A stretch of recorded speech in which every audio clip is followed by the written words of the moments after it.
Red flags. Single women. It is important for you to have several conversations with a man before you even let him touch you about his intentions as a provider, a partner, a partnership, what that looks like, and fatherhood, being a parent. You should actually have hypothetical conversations about what it would be like if you guys had to potentially co parent if things did not work out between the two of you. Pick that partner's brain as much as you can. And he can be picking yours as well. It goes both ways. Really listen to what each other has to say. Because in the beginning, if you happen to encounter a narcissist, they are love bombing you. They're going to say all the things that they think that you want to hear. Story time. When I got pregnant by my ex, we did not really know each other too well. I was in my late 20s. My biological clock, so I thought, was ticking. He told me he was ready for a family, ready to settle down. He wanted to be a dad. He was ready for it. And he told me that he had gotten his ex-girlfriend pregnant, that was somebody he had been with for like 7 years, but he did not want to have a kid with her. But for some reason, he wants to have a child with me and he loves me. And I just thought, oh, wow, like he wants to have a kid with me, but he knew that person for a lot longer and he didn't want to have a child with her. He told me that she had gotten an abortion because he was not ready to be a parent at the time.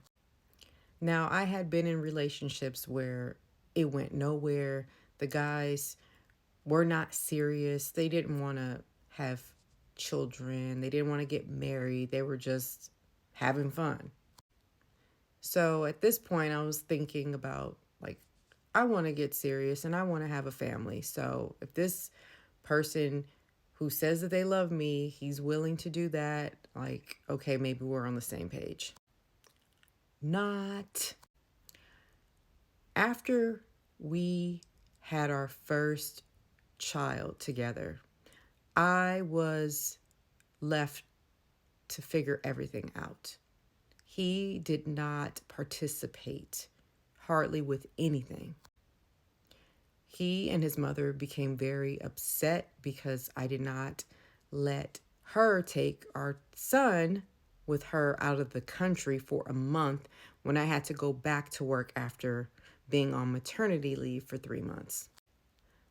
So, since she was being vindictive and said, I'm not going to watch him when I come back from being out of the country, I guess you're going to have to find a babysitter.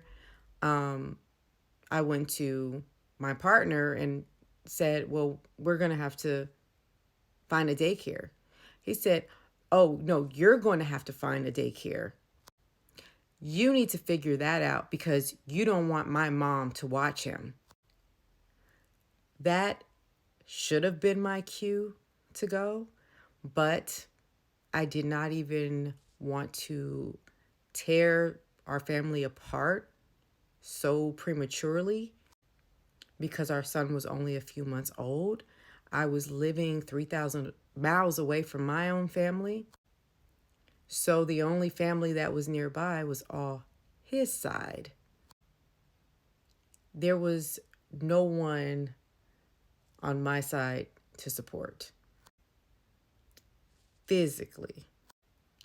So I went looking for childcare. I also had a good friend of mine. She was looking online voluntarily and she found a place. She told me all the things that she liked about it, and that was a huge help.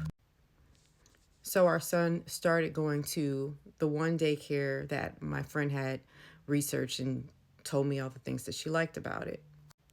I went to visit it and I felt like it was a warm, safe space for him for the time being, until I found another daycare that was pricier, but it was more of a school setting.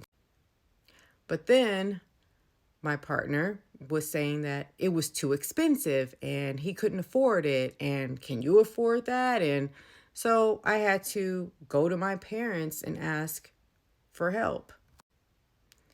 So this partner of mine was already showing me that he was not willing to provide and invest in our children, our child, to say the least, because we only had one at the time. So fast forward, after we got married and had two more children, and our daughters being diagnosed with autism, they had to do early intervention. He was not participating in any of these things. And I share this not on some super mom shit. It's not what any woman really asked for. When you really want that partnership, you want to be able to co-parent in a healthy manner for your children. You want the best for your children, and you want to have a really good connection with a person you share children with. You want to be on the same page. But when someone else has an ulterior motive, they are not going to be that stand-up person that claims that they love you and they want to be with you and they're ready to have a family. All the things that they say in the love bomb phase.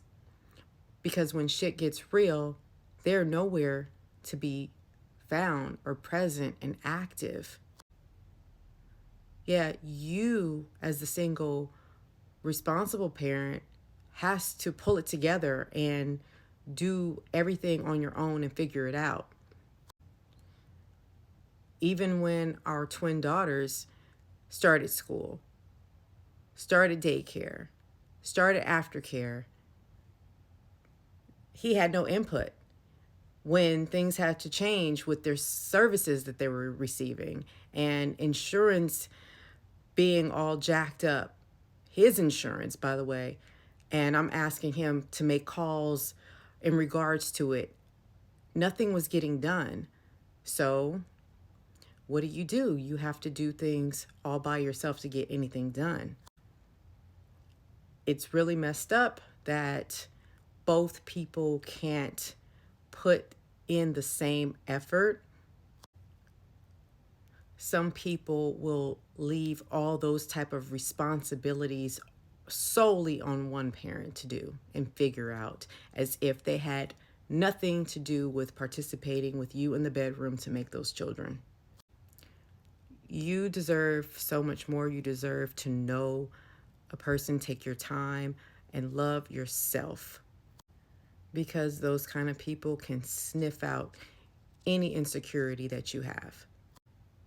They are just that good at it. And you will be paying for it for the rest of your life. It's no fun in being the mother and the father. We're not equipped for that. It's no fun being a parent to another adult that is supposed to be an equally strong parent. We're not supposed to carry the weight of the world on our shoulders. So it's time to stop doing things backwards. Really take the time to get to know people and where they come from. You got to know that family too.